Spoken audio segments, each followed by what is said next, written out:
এটা কাদের বাড়ি শাহিন? এটা আমাদেরই বাড়ি। তোমাদের বাড়ি তো এইভাবে বাড়ি থেকে তালা মারা কেন? তোমার আব্বা মা নেই বাড়িতে? না, মম ড্যাড এখানে থাকে না তো, ওরা কলকাতা বাড়িতে থাকে আর আমিও হোস্টেলে থাকি, মাঝে মধ্যে এখানে আসি। তাহলে আমাকে এখানে নিয়ে আসলে কেন? তোমার আব্বু মায়ের কাছে নিয়ে যেতে। আরে নিয়ে যাবো তো, কয়েকটা দিন এখানে থাকো, তারপর বিয়ে করে তোমাকে ওখানে নিয়ে যাবো। সত্যি তুমি আমাকে বিয়ে করবে তো? আমি কিন্তু তোমার উপর ভরসা করে বাড়ি থেকে পালিয়ে এসেছি। বিয়ে করবো না তো এমনি এমনি ভালোবাসছি নাকি? চলো ভিতরে চলো। শাহিন, কি হলো? রাতের বেলা আবার অচেনা জায়গা, আমার কিন্তু ভীষণ ভয় ভয় লাগছে। আরে কোনো ভয় নাই, আমি আছি না, চলো। কি এত ভাবছো বলো তো? কিচ্ছু হবে না, চলো শুয়ে পড়ি, জার্নি করে ক্লান্ত হয়ে গেছি।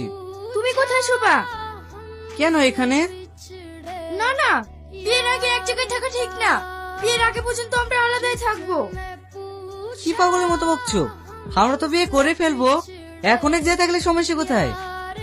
প্লিজ তুমি বোঝার চেষ্টা করো, এসব পাপ। ও, তুমি আমাকে বিশ্বাস করো না তাই তো? সেরকম কিছু না। থাক, আর ও জোর দিতে হবে না, আমি সব বুঝে গেছি। শাহিন শোনো, শাহিন। সরি শাহিন, আমি বুঝতে পারিনি তুমি এত কষ্ট পাবা। এইবারের মতো আমাকে ক্ষমা করে দাও। কি গো, কিছু বলো। ও জান পাখি, শোনো আমার রাগ করে না। Shahin, I love you. কি হলো সালমা, চেঁচালে কেন? ও ভূত, ভূত, ও ভূত। কি হলো সালমা, কিসের ভূত? সালমা, ওই ঘরে ভূত আছে। কি আবল তাবল বকছো? ভূত বলে কিছু হয় নাকি? আমি এক্ষুনি দেখে আসলাম, তোমার মধ্যে দেখতে ছিল। কি যে বলছো, চলো দেখে আসি। না না, আমি ওখানে যাব না। ঠিক আছে, তোমার যেতে হবে না, আমি দেখে আসছি।